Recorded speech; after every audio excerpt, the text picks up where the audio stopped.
Welcome to weekend business bulletin. It's your money. దేశ ఆర్థిక వ్యవస్థ వేగంగా కోలుకుంటోందని మోర్గాన్ స్టాన్లీ తన రిపోర్టులో తెలిపింది. అనుకూలమైన వడ్డీ రేట్లు, అదుపులో ఉన్న ద్రవ్యోల్బణం, పెరుగుతున్న వినియోగం ఇందుకు కారణాలుగా చూపుతున్నారు. మరోపక్క విదేశీ మారక నిల్వలు గరిష్ట స్థాయిలో ఉన్నాయి. గత వారం ఆఖరు నాటికి విదేశీ మారక నిల్వలు సుమారు 23 లక్షల కోట్లకు చేరుకున్నాయి.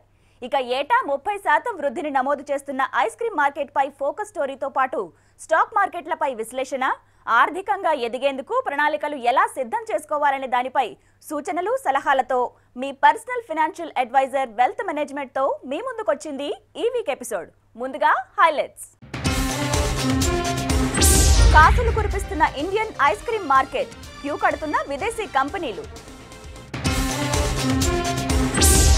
ఇండియన్ మార్కెట్లోకి ఐఫోన్ SE 29 నుంచి అడ్వాన్స్ బుకింగ్.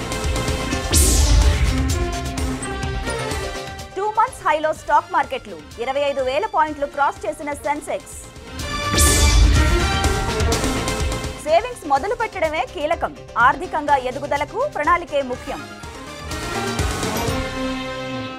ఐస్ క్రీమ్, ఈ పేరు వింటేనే నోరూరుతుంది. చల్లచల్లగా ఉండే ఐస్ క్రీమ్ మార్కెట్ విలువ మాత్రం వేడెక్కిస్తోంది. ఏటా 30% గ్రోత్ తో దూసుకుపోతున్న ఇండియన్ ఐస్ క్రీమ్ మార్కెట్ విలువ దాదాపు 3,000 కోట్ల రూపాయలు. పిల్లల నుండి వయసు మళ్లిన వారి వరకు అన్ని వర్గాల వారికి టేస్ట్ కు తగ్గట్లుగా వెరైటీ ఫ్లేవర్స్ ను అందిస్తూ దూసుకుపోతున్న ఐస్ క్రీమ్ మార్కెట్ పై ఈ వారం ఫోకస్ స్టోరీ.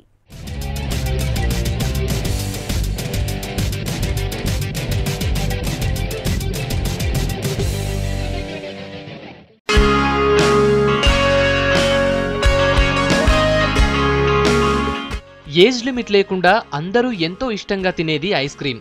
కేవలం సమ్మర్లోనే కాకుండా అన్ని సీజన్లలో ఐస్ క్రీమ్ ని లాగించేస్తున్నారు. దీంతో రోజు రోజుకి ఐస్ క్రీమ్ మార్కెట్ దూసుకుపోతోంది. అందరి టేస్ట్ కి తగ్గట్టుగా వెరైటీ ఫ్లేవర్లతో పాటు డిఫరెంట్ కాన్సెప్ట్లతో కస్టమర్లను అట్రాక్ట్ చేస్తున్నాయి కంపెనీలు. ఐస్ క్రీమ్ కు డిమాండ్ భారీగా ఉంటుండటంతో దీన్ని క్యాష్ చేసుకోవటానికి ఇంటర్నేషనల్ కంపెనీలు ఇండియాకు క్యూ కడుతున్నాయి. సమ్మర్, వింటర్ అంటూ తేడా లేకుండా రోజుకో కొత్త ఐస్ క్రీమ్ పార్లర్ పుట్టుకొస్తోంది. కూల్ గా నోట్లో పెట్టుకోగానే కరిగిపోయే ఐస్ క్రీమ్ అంటే అందరికీ ఇష్టమే. సమ్మర్ వచ్చిందంటే అందరూ ఐస్ క్రీమ్ కి ఓటేస్తారు. దేశంలో సగటున ఓ వ్యక్తి ఏడాదికి సుమారు 350 మిల్లీలీటర్లు ఐస్ క్రీమ్ తింటున్నాడు. అదే న్యూజిలాండ్ లో అయితే 28 లీటర్ల ఐస్ క్రీమ్ లాగించేస్తున్నారు. ఏటా 30% వృద్ధి రేటుతో దూసుకుపోతున్న ఇండియన్ ఐస్ క్రీమ్ మార్కెట్ విలువ ప్రస్తుతం 3,000 కోట్ల రూపాయలు. ఇది అభివృద్ధి చెందిన దేశాలతో పోలిస్తే చాలా తక్కువ. Ice cream. Where do I start from? Chocolate, strawberry, vanilla, no butterscotch. Yes, all flavors are yummy. Ice cream is like my favorite. It lifts up mood like any time. Off your mood, just put on chocolate ice cream on your lips, and you are happy. Friends, ice cream creamstone. This is my favorite combination. Ice cream తయారీ కంపెనీలు చెబుతున్న గణాంకాల ప్రకారం మొత్తం ice cream మార్కెట్లో branded ice cream market విలువ 70%, అంటే దాదాపు 3,200 కోట్ల రూపాయలు. ఇక అనార్గనైజ్డ్ మార్కెట్ వాటా 30%గా ఉంది. మెట్రో సిటీల్లో ఆర్గనైజ్డ్ మార్కెట్ హవా ఉండగా, రూరల్ ఏరియాల్లో అయితే అనార్గనైజ్డ్ మార్కెట్ దే హవా. అయితే గతంతో పోలిస్తే మాత్రం పుల్ ఐస్ల స్థానంలోకి కోన్ ఐస్ క్రీమ్ వచ్చి చేరింది. గ్రామీణ ప్రాంతాల్లో కోల్డ్ స్టోరేజీ సౌకర్యం లేకపోవటం, కరెంటు కోతల కారణంగా బ్రాండెడ్ ఐస్ క్రీమ్ కంపెనీలు రూరల్ మార్కెట్ పై దృష్టి పెట్టడం లేదు.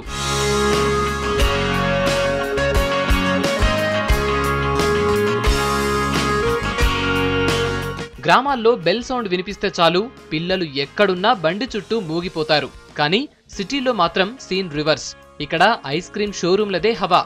రోడ్ సైడ్ ఐస్ క్రీమ్ బండ్లతో పోలిస్తే కాస్ట్ కొంచెం ఎక్కువే అయినా నచ్చిన ఫ్లేవర్స్ తినేందుకు ఐస్ క్రీమ్ అవుట్లెట్స్ కు వెళుతూ ఉంటారు.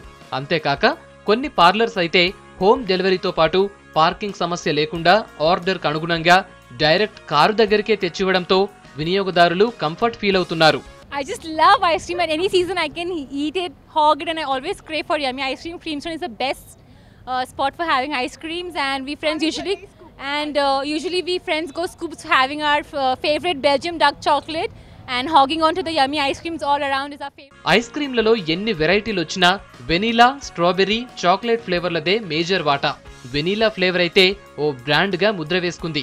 ఇక ట్రెడిషనల్ ఫ్లేవర్లైన మ్యాంగో, పిస్తా, బటర్ స్కాచ్, కేసర్, కాజు, ద్రాక్ష లాంటి ఫ్లేవర్లు నోరూరిస్తున్నాయి. Mix and match concept ice cream లో కూడా వచ్చేసింది. మనకు నచ్చిన ఫ్లేవర్లతో మన టేస్ట్ ప్రకారం కూల్ స్టోన్ మీద ఐస్ క్రీమ్ ను తయారు చేసిస్తున్నాయి కొన్ని స్టోర్లు.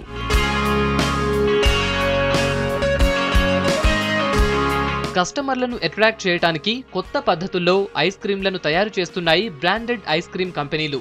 కూల్ స్టోన్ పై నచ్చిన ఫ్లేవర్లను మిక్స్ చేసి క్షణాల్లో ఐస్ క్రీమ్ ను తయారు చేయటం క్రీమ్ అండ్ స్టోన్ కాన్సెప్ట్. ఇక మిస్ట్ అండ్ క్రీమ్ ది మరో కాన్సెప్ట్. ఇక్కడ మన కళ్ల ముందే మనకు నచ్చిన ఐస్ క్రీమ్ ను తయారు చేస్తారు.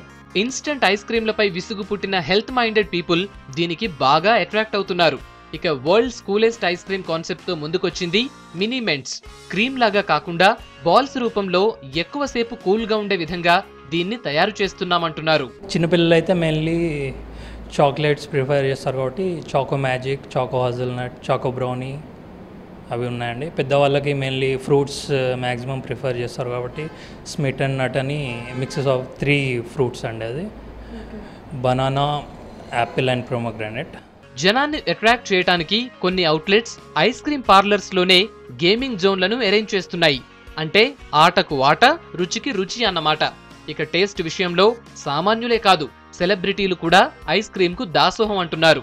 ధరల విషయానికొస్తే తోపుడు బండ్లలో 10 రూపాయల నుంచి 50 రూపాయల వరకు ఐస్ క్రీమ్ అందుబాటులో ఉంటే పార్లర్స్ లో ఫ్లేవర్స్ ను బట్టి 40 రూపాయల నుంచి 200 రూపాయల వరకు ఉంటున్నాయి. ఇక అన్ని రెస్టారెంట్స్ మెనూలో ఐస్ క్రీమ్ కంపల్సరీ అయిపోయింది. ఫుడ్ మెనూలో ఏది ఉన్నా లేకపోయినా ఐస్ క్రీమ్ కు మాత్రం చోటు ఉండాల్సిందే. Regular traditional ice cream market తో పోలిస్తే international brands ice cream market వేగంగా పుంజుకుంటోంది. సో ఎండలు పెరిగిపోతున్నాయి కాబట్టి మీకు నచ్చిన ఫ్లేవర్ ఐస్ క్రీమ్ ని తిని మీరు ఈ హాట్ సమ్మర్ ని కూల్ గా ఎంజాయ్ చేయండి. Wishing you a happy summer.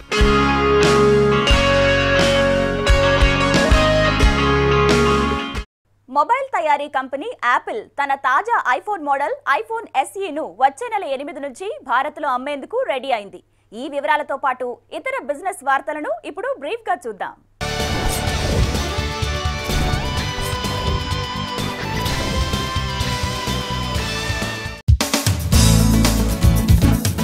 గతేడాది డిసెంబర్ ఆఖరి నాటికి ప్రభుత్వ రుణభారం 55,26,000 కోట్లకు చేరింది. అంతకుముందు 3 నెలలతో పోలిస్తే ఈ అప్పుల భారం 3% పెరిగింది. అప్పుల నిర్వహణకు సంబంధించి ఆర్థిక శాఖ గత మంగళవారం ఓ ప్రకటన విడుదల చేసింది. మొత్తం అప్పుల్లో అంతర్గత రుణభారం వాటా 3 నెలల్లో 92% నుంచి 92.2%కి పెరిగింది. మార్కెట్లో ట్రేడ్ అయ్యే బాండ్లు, ట్రెజరీ బిల్స్ వాటా 85.3% నుంచి 85.7%కి పెరిగింది.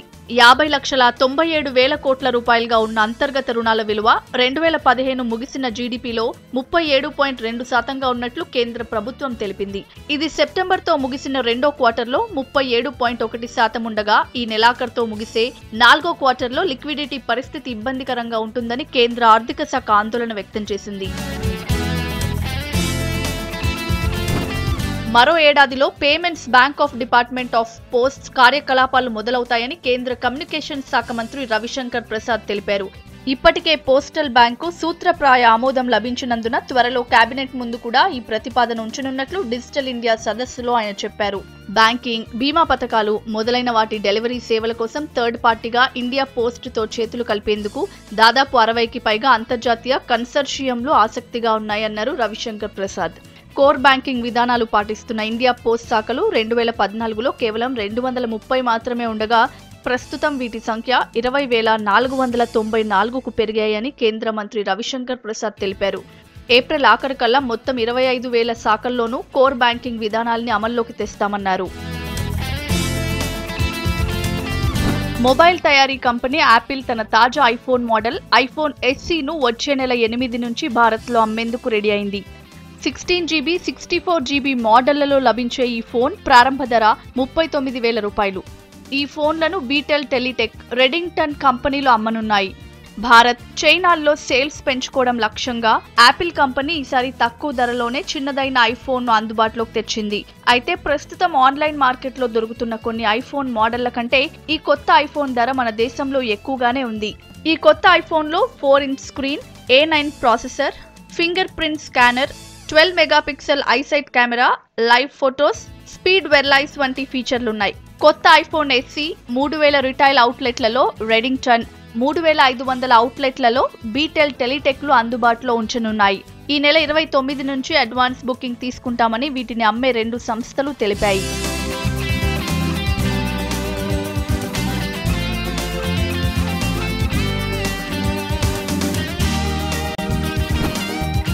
బీమా, పెన్షన్ రంగాల్లో ఆటోమేటిక్ రూట్లో 49% విదేశీ ప్రత్యక్ష పెట్టుబడుల్ని అనుమతించే నిబంధనను వాణిజ్య పరిశ్రమల మంత్రిత్వ శాఖ నోటిఫై చేసింది. దీనికి సంబంధించిన నిబంధనను గత నెలలో పార్లమెంట్లో ప్రవేశపెట్టిన బడ్జెట్లో ఆర్థిక మంత్రి ప్రతిపాదించారు. బీమా, పెన్షన్ రంగాల్లో FDI విధానాల్ని కేంద్ర ప్రభుత్వం మరింత సులభతరం చేసిందని department of industrial policy and promotion ఓ నోట్లో తెలిపింది.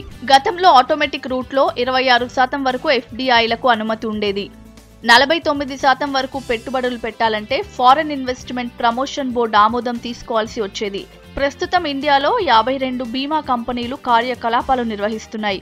వీటిల్లో 24 జీవిత బీమా కంపెనీలుండగా 28 సాధారణ బీమా కంపెనీలున్నాయి. గతేడాది ఏప్రిల్-డిసెంబర్ కాలానికి భారత్లోకి $2,944 కోట్ల మేర విదేశీ ప్రత్యక్ష పెట్టుబడులు వచ్చాయి.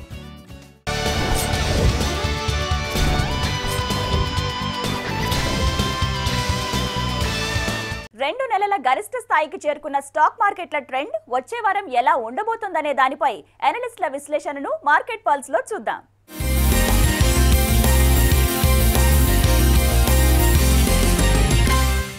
మార్కెట్లు ముఖ్యంగా 6800 ఆడ్ లెవెల్స్కి వెళ్ళిన నిఫ్టీ మళ్ళీ అక్కడి నుంచి తిరిగి కోలుకొని కంటిన్యూస్గా ర్యాలీ అవుతూ దగ్గర 7700 అంటే దగ్గర 900 పాయింట్స్ ర్యాలీ మనం నిఫ్టీలో లాస్ట్ ఫ్యూ డేస్ రావడం చూసాము. ముఖ్యంగా 7600 నిఫ్టీ అలాగే 25000 సెన్సెక్స్ ఈ 2 లెవెల్స్ క్రూషియల్ లెవెల్గా ఉన్నాయి కాబట్టి ఆ 2 లెవెల్స్ని కూడా మనం మార్కెట్స్ క్రాస్ అవ్వడం చూసాం కాబట్టి ఈ 2 లెవెల్స్ దిగినంత కాలం మార్కెట్స్ పాజిటివ్గా రియాక్ట్ అవ్వడానికి పాజిటివ్గా అప్ స్వింగ్ రావడానికి మార్కెట్లో ఛాన్స్ ఉంటుంది.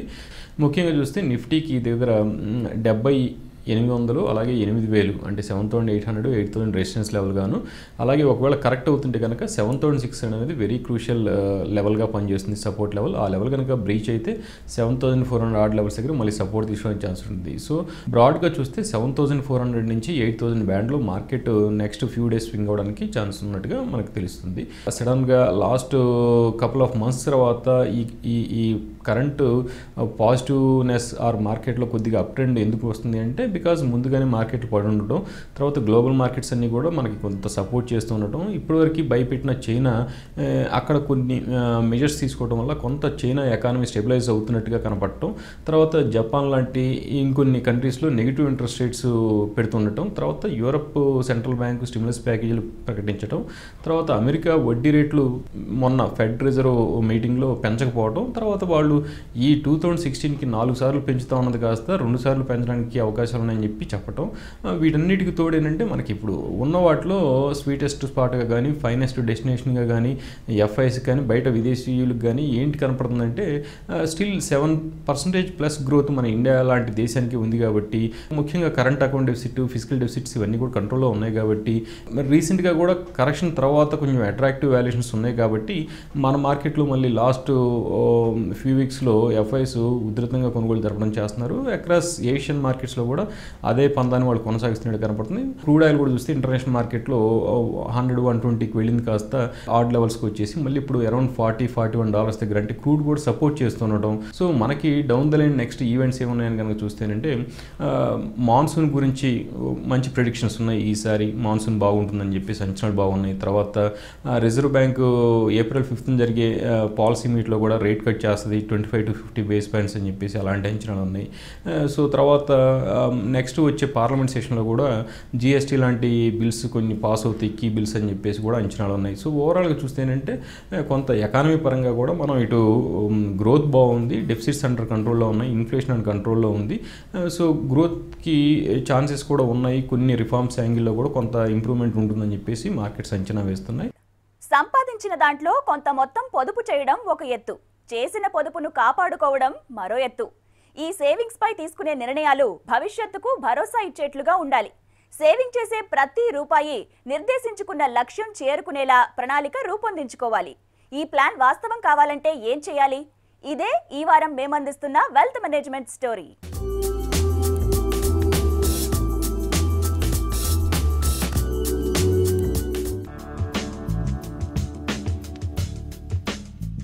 భవిష్యత్తు ఆర్థిక అవసరాల కోసం అందరూ తోచిన కాడికి పొదుపు చేస్తూ ఉంటారు. ఎవరో చెప్పారని లేదా ఇతరుల్ని చూసి చేసిన సేవింగ్స్ లో కొందరు లాభపడితే మరికొందరు ఆశించిన స్థాయిలో రిటర్న్ పొందలేకపోయి ఉంటారు. భవిష్యత్తులో అనుకున్నది సాధించాలంటే గతంలో చేసిన తప్పుల్ని సమీక్షించుకోవాలి. అప్పుడే ఎక్కడ పొరపాటు చేశాం, దాన్ని ఎలా సరిదిద్దుకోవాలో తెలుస్తుంది.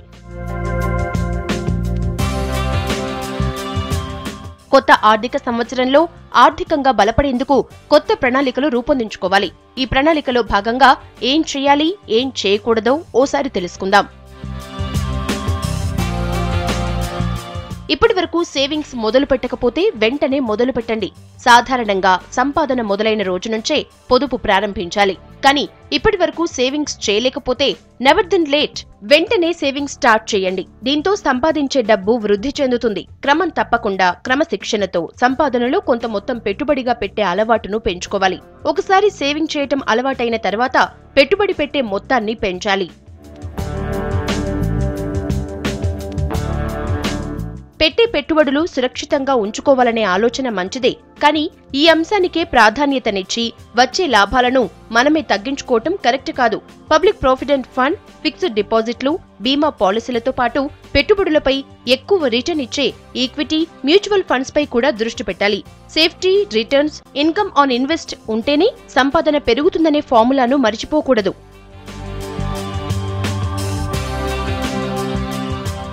ఖర్చులపై నియంత్రణ అనేది చాలా అవసరం. అందుబాటులో ఉన్న డబ్బు మేరకే ఖర్చుల గురించి ఆలోచించండి. అవసరమైన గొప్పలకు పోయి ఖర్చుల కోసం అప్పులు చేయకూడదు. ఇల్లు, వాహనాల కోసం రుణాలు తీసుకోవటం అవసరమే. కానీ మీ స్తోమతకు మించి తీసుకోవటం భవిష్యత్తులో భారమవుతుందన్నది గుర్తుంచుకోవాలి. ఎప్పటికప్పుడు రుణ భారాన్ని సాధ్యమైనంత మేర తగ్గించుకునేందుకు ప్రయత్నించాలి. అప్పులు తీసుకోవడానికి కూడా ఓ ప్లాన్ ఉండాలి. సేవింగ్స్ చేయాలనుకున్నప్పుడు చాలా మంది చెప్పే మాట ఒకటే, ఖర్చులకే సంపాదన సరిపోవటం లేదు, ఇక సేవింగ్ ఏం చేస్తాం అని. అయితే ఖర్చు చేసేటప్పుడు ఆ ఖర్చులపై 1-2 సార్లు ఆలోచించని వారికి ఇలాంటి పరిస్థితి ఎదురవుతుంది. ముఖ్యంగా వాయిదాల పద్ధతిలో చెల్లించొచ్చు కదా అని నచ్చినవన్నీ కొనేస్తే వాటి వాయిదాలు కట్టేటప్పుడు పొదుపు గురించి ఆలోచించలేరు. అందుకే ప్రాధాన్యత వారీగా గుర్తించి వాటికి అనుగుణంగా ఖర్చు పెట్టడం అలవాటు చేసుకుంటే అవసరమైన వాటిని సొంతం చేసుకోవడంతో పాటు భవిష్యత్తు కోసం కొద్ది మేరనైనా సేవింగ్ చేసుకోవచ్చు.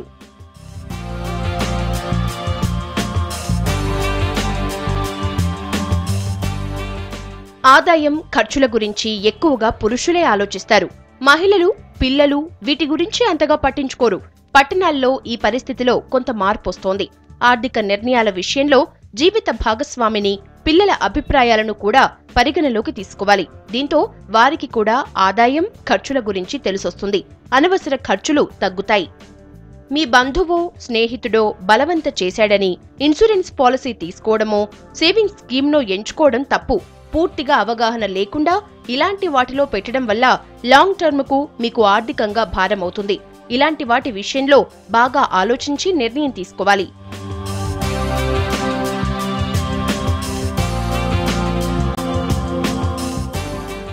చివరగా పెట్టుబడి పెట్టేటప్పుడు కొన్ని విషయాలను గుర్తుంచుకోవాలి.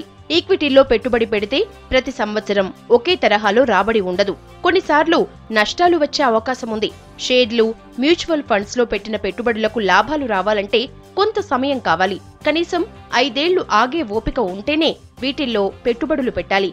అప్పుడే కనీసం 10-15% లాభాలను పొందొచ్చు.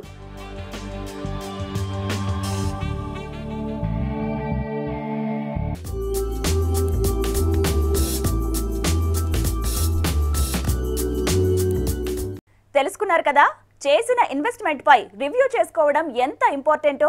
ఇవి ఈ వారం ఇట్స్ యువర్ మనీ విశేషాలు. వచ్చే వారం మరిన్ని ఇంట్రెస్టింగ్ బిజినెస్ న్యూస్ తో మళ్ళీ కలుద్దాం. Until then, this is Geetanjali signing of.